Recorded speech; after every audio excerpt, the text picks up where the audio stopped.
Good afternoon and welcome to today's Planning Committee. This is not a public meeting, but a meeting the public can attend. I'm Councillor Susan Durant, Chair of the Planning Committee. Before we commence, I'd like to outline the domestic arrangements for the meeting. We're not expecting a fire practice today. If the alarm sounds, please leave the building by way of the fire exit through the doors at the rear of the chambers on my right. When you've left the chamber, proceed down the stairway and exit through the emergency exit on the ground floor. If there is anybody with mobility issues, please wait in the refuge area at the top of the stairs where the emergency evacuation lift is located, and use the intercom situated to the left-hand side of the lift doors to call for assistance. The designated assembly point is the public square in front of Casby on the Fountain. And I'd like to inform members of the public and press that today's meeting will be audio-visually recorded.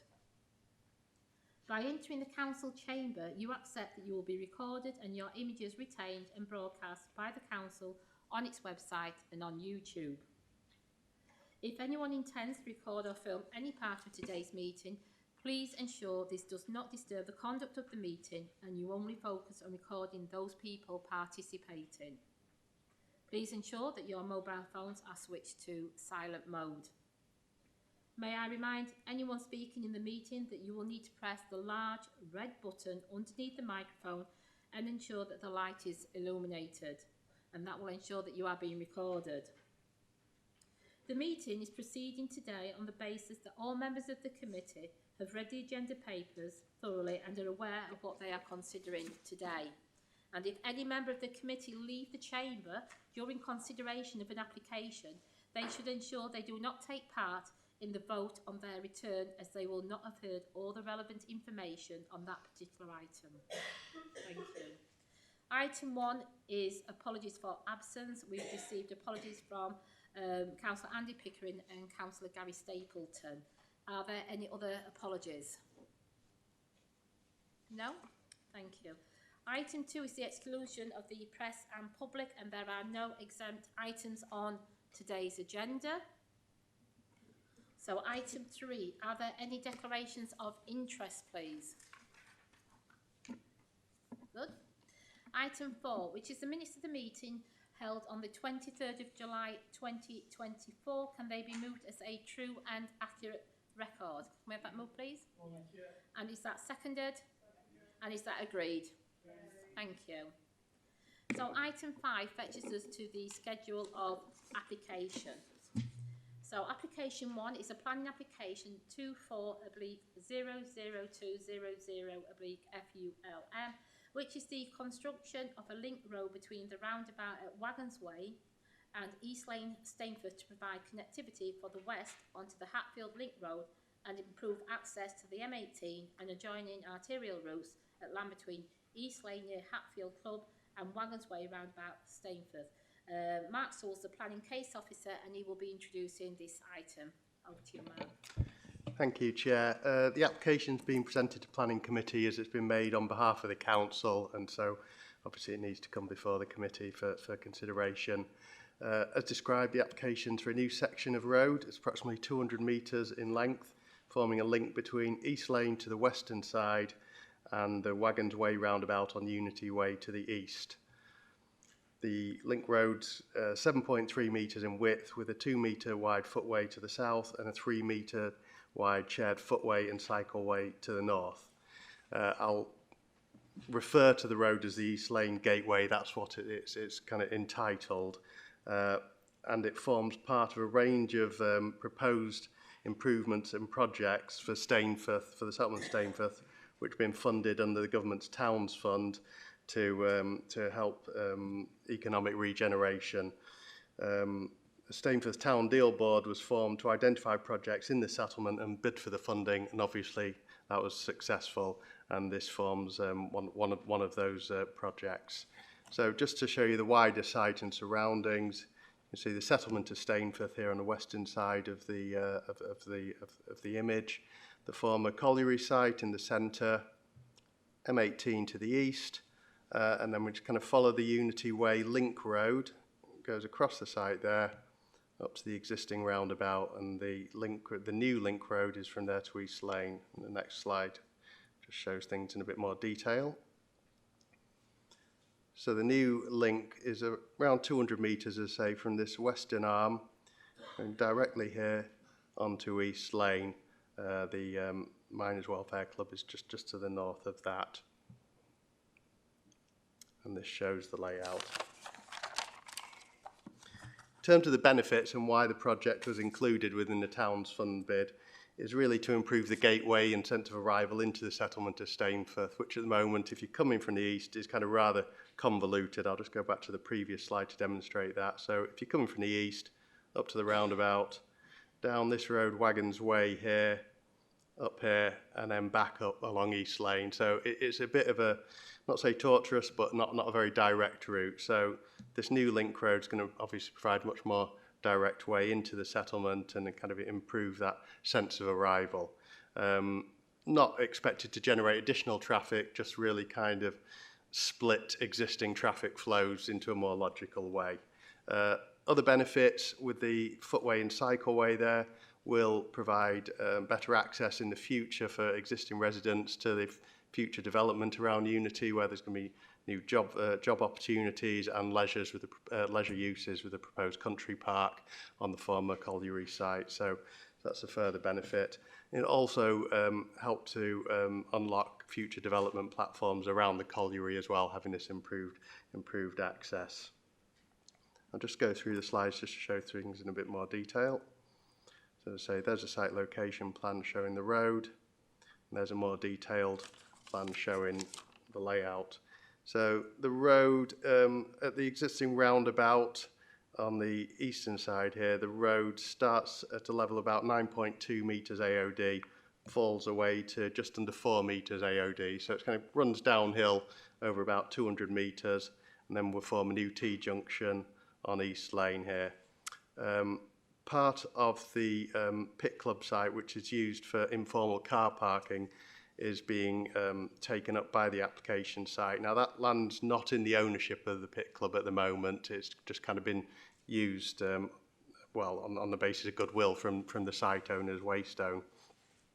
There will be ample car parking retained after this application around the site for the use of the building, and then as part of the Towns Fund money, there's also going to be improvements to the front of the Pit Club as well, so it's going to have a bit of a better environment around it.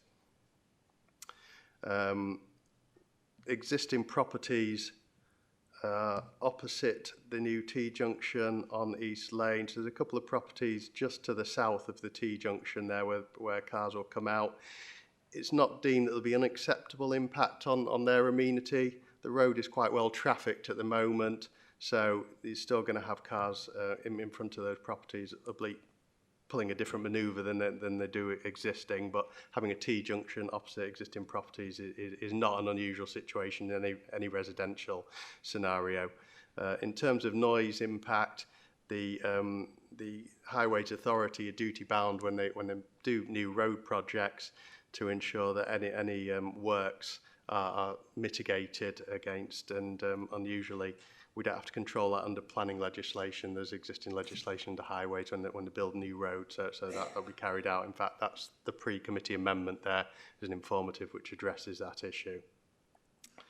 Just in terms of one other issue, in terms of the site and surroundings, photos will probably show this when we come to it in a minute.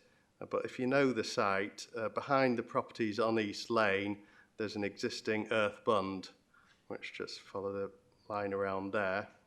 That was originally put in place over 10 or 15 years ago due to, there was a proposed development just to the east of that for a waste to energy facility. I'm not sure if anyone can remember that. That's never gone ahead. So the bund really isn't needed anymore.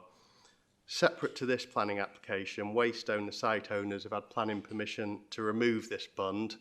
That kind of unlocks the land around it and also provides the route through for the link road. So separately, planning permission's already been granted for the removal of this bund, and works have just commenced on that.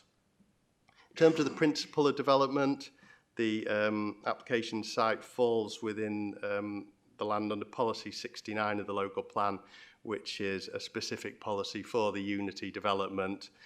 So obviously there's no issues in principle. It's kind of a functional form of development to help the wider surroundings and future development.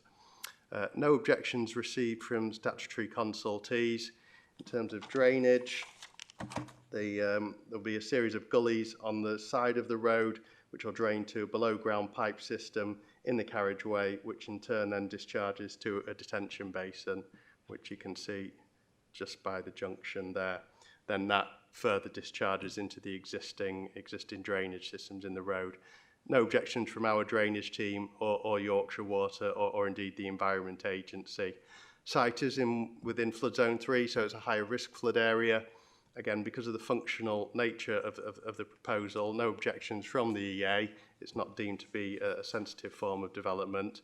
A flood risk assessment has been provided with the application, which shows in the worst flood event, a section of road around 40 metres would be about 200 mil underwater, so 20 centimetres underwater, so a quarter of the length of the road. But put that against the curb height is around 770 mil, so it's going to be entirely usable for cyclists and pedestrians, and emergency vehicles wouldn't have a problem. So no objections from the Environment Agency on those grounds. No objections from pollution control. The applicants have provided contamination information. The materials, because of the less sensitive end use, is deemed to be acceptable. No loss of any significant trees or hedgerows on the site. And in terms of ecology, again, the applicants have provided ecological surveys, nothing unusual there. And in terms of BNG, well, the bund removal application has addressed the BNG mitigation, as there is overlap between the two red lines. So the habitat that's lost as a result of this, which is fairly minimal, has already been assessed under the previous bund application, which has been implemented. So kind of pragmatic way of looking at it is that issue has been dealt with. So no further objections from consultees, no objections from neighbouring properties either. I'll just run through the site photos here. This is looking from the Wagons Way roundabout, straight ahead, where you can see these blocks to the right. That's the fifth arm of the roundabout, and the road will go there. Basically, along that line, this bund is to be removed, and then East Lane is behind that bund. This is just looking backwards from that same vantage point. See the former colliery site with the headstocks, and then the Unity Way leading up to the M18 there. And then this is looking north along East Lane, so the proposed junction would go possibly just around where that car is, just to the south side of the Pit Club. And then that's looking back around the same position. Again, the junction will come out at that point there. So, as I say, no objections from statutory consultees or neighbouring properties. No objections in principle in terms of the policy allocation of the site. So on that basis, the application is recommended for approval. Thank you for that, Mark. Members are now going to go into debate. So are there any comments you would like to make or any questions to the officers? Councillor Cox. Thank you. I mean, it's great to see Sainforth being developed. I used to come down there on my plastic bag in snow. It was good fun. But I mean, it's drainage again, and we know that Yorkshire Water had an objection and they've retracted it. I can't see any mention of the Coal Authority in it. The Coal Authority still exists. The Coal Authority is responsible for the maintenance of the drainage that is potentially still under there, and I would have thought that there'd be some comment from them. I know that they're on the internal drainage board, but I just cannot see them represented within there, because there is, like I mentioned before, there's the Doncaster Area Drainage Act. It was amended in 1994, and it does look at closed pit sites and the management of the water therein. And again, it's supposed to save, it says on its own bump that it's supposed to save residents cost, money, and if there's anything in there that could be supportive of whatever it is, they would like to be in it. So I'm just wondering if a look at the drainage has been done, and the Coal Authority have made some representation whatsoever. And also, it's mentioned in the paperwork that we don't actually know what's in that bunding. So when that's sliced away and when it's moved, then is there a potential that if any serious water flooding episodes happen, could anything potentially be washed into Don or into waterways that are around it? So I've not had a response from the Coal Authority. I've had a response from the South Yorkshire Mining Advisory Service, and they didn't raise any objections. In terms of the bund itself, it was looked at both in this application and in the bund removal. So this application shows it kind of being sliced through. The application was submitted separately just so neither was put at risk. So if one was refused, the other could go ahead, essentially. But essentially, they were both looked at, and our pollution control team have looked at the geotechnical information that was submitted and shown that the bund material has been tested. It's going to be removed and then kind of used for development platforms, but for less sensitive uses around the site. So on that basis, they didn't raise any objection, but they have put a condition on that if any standard condition, if any contamination is found as a result of the works, then they've got to stop works and provide the appropriate mitigation. But all I can say is they've done the geotechnical information, the ground condition stuff, and our pollution control team, the Environment Agency and the Mining Advisory Service haven't raised that as an issue. In terms of the drainage, it's going to be a new highway, so it's kind of, as I've kind of outlined, it's going to have its own drainage system in the carriageway, so that's going to be separate from any of the kind of the pipe work's going to be separate from the ground below it, as it were, and then that's going to go into the attenuation pond at the bottom before it's discharged into the existing systems. But again, no objections from consultees on that. The Yorkshire Water issue that was raised was really around the proximity of some of the proposed works to their existing infrastructure, as opposed to anything to do with kind of water quality or drainage per se. On the other side, on the Borden Crescent side, I believe that Borden Crescent's lower than the road. No? It's lower than the road. So when again the water is going to go off that way, at some point I noticed on drawings where the drainage pipes seem to be leading towards obviously the soakaway, for want of the suds. So is some of that from the other bunding, the big one behind Borden Crescent, is that going to be captured within there, or where is that water going to go? I mean, we know that within the whole site, and again, it's fantastic for Stainforth. Stainforth needs a leg up, it absolutely does. But I'm just concerned that we know that there's a potential of contaminant within that site, and where that water is going to go, because that there is water, obviously, within there, because it will be used during mining, and there'll still be a retention of it somewhere. And all the shafts run underneath the pit club, moving back towards the headgear. So if there's something there that could potentially undermine that and make that land, I won't say unsafe, but the potential of it to collapse, has that been taken into account? Because there are, I mean, you probably know, Mark, interactive maps online that show you where all of the mines go, where all of the land disturbances have been, and there are land disturbances close by. So it's just a concern I've got. I can understand it. All I can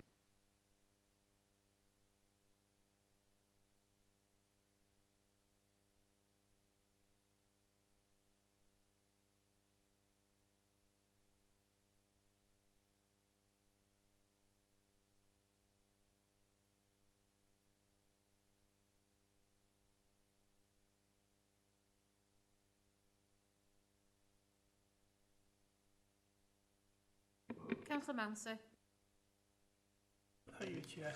Mark, in your opening gambit, you mentioned the new road, and you also mentioned about a possible or probable cycleway along the pathway.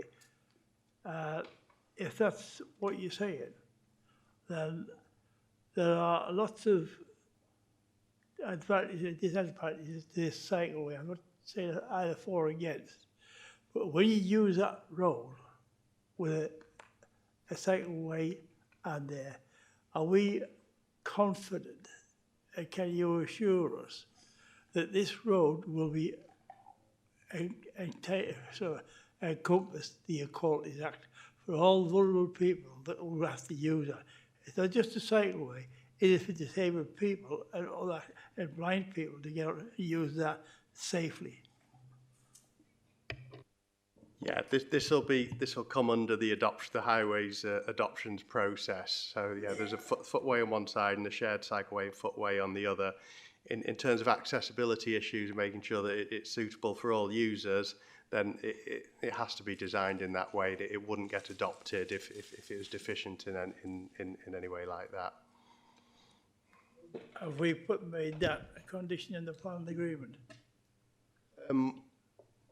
As it's dealt with under separate legislation, we wouldn't be. We could put an informative on to advise that they have to go through the appropriate highways adoption process.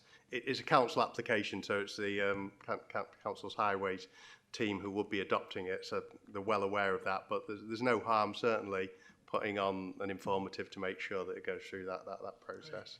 The next question, Chair, if that's okay with you, is on page 22. Amy Dixon waiting as well, so carry on, John, and then I'm going to Page 22, at the top of there, it's paragraph 839. It's about the flood risk. What assurances can we give us there that because it is one of the highest areas of flood risk with Fish Lake and other parts around there, what assurances have we got that the measurements you say here, the depth of water will be what it is? Because in the exceptional weather we're going to get now and in the future, which is obvious what's going to, because of climate change, is that just an assessment of now, but what about the future? I think when they submit the flood risk assessment, they have to plan it around the kind of a 1 in 100 year event, and then they also do take into account climate change within that. So they've done the modelling, provided flood risk assessment, and the Environment Agency kind of come back with the response that they have, which wasn't to raise an objection. So it is less vulnerable use. It's not housing. So it's kind of it's a piece of infrastructure essentially. So the EA didn't raise an objection. It said there would be, in the highest flood risk event, a section of road which would be the lowest, would be around 20 centimetres underwater. But if you think the curbs are 17 centimetres high, so it's still going to be usable by pedestrians, cyclists, and emergency vehicles obviously wouldn't have an issue using it, and the road goes up to a higher point anyway. So there's no objection from the Environment Agency on those grounds. Councillor Amy Dixon.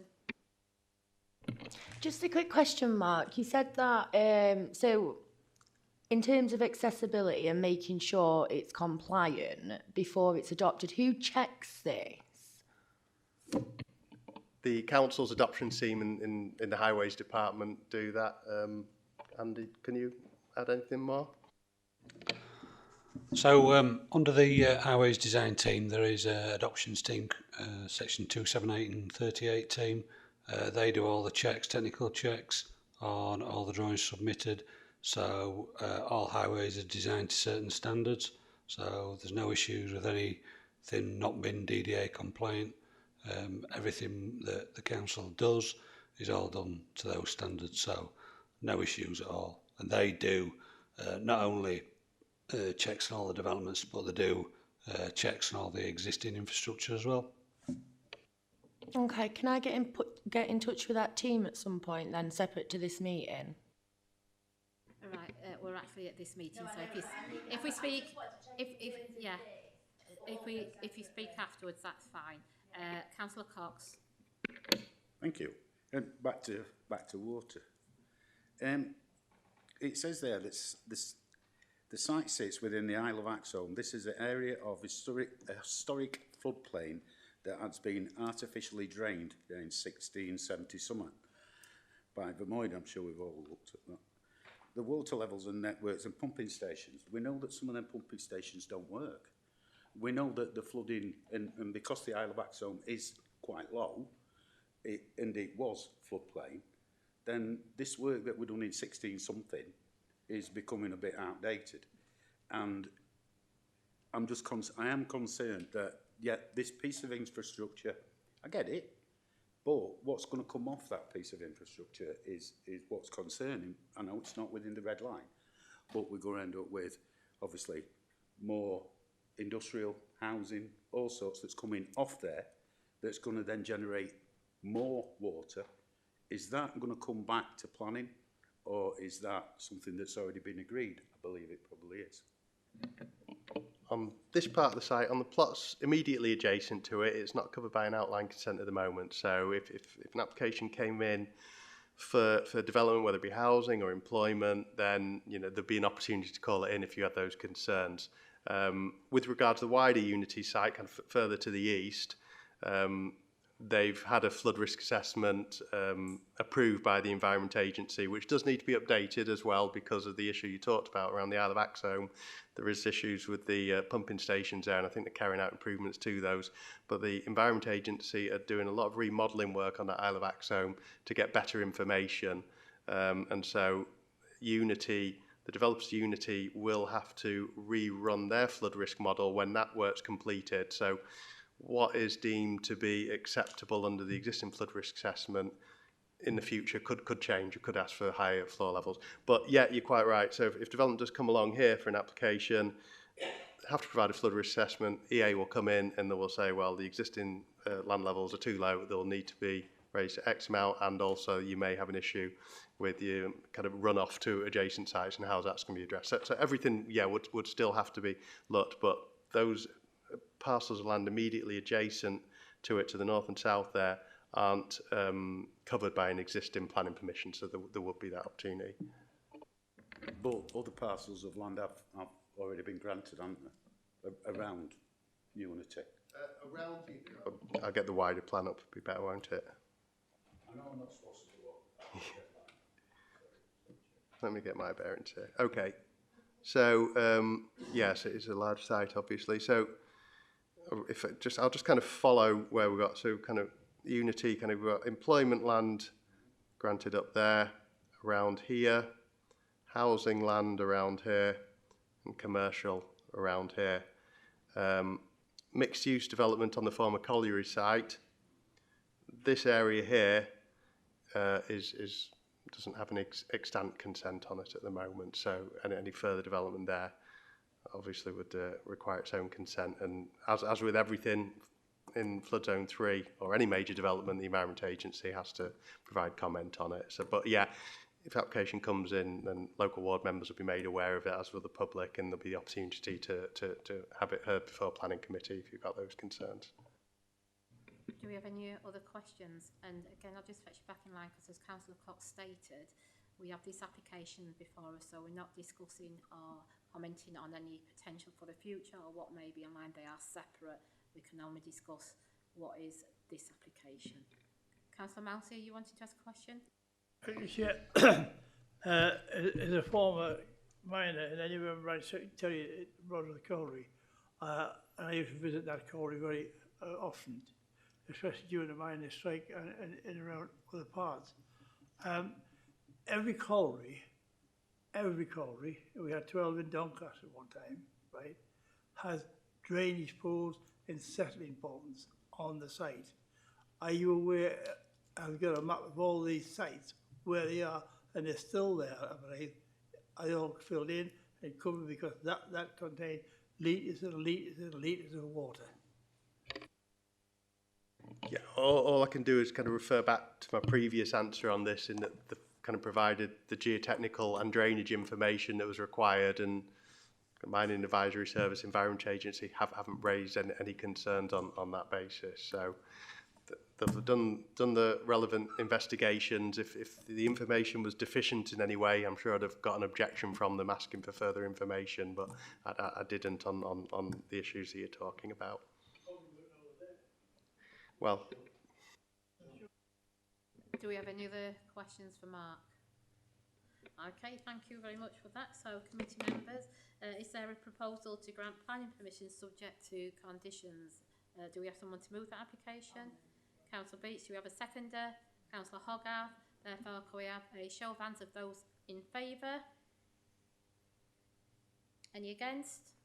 Any abstentions? Thank you. Therefore, that application is granted subject to the conditions. Item 6 is planning enforcement, which is a quarterly report from the 1st of April to the 30th of June. It's for information only. Does any member wish to speak on this item? No? Okay. Therefore, members, ladies and gentlemen, that concludes the business at today's meeting. I'd like to thank everyone for their attendance and input, and I now declare the meeting closed. Thank you.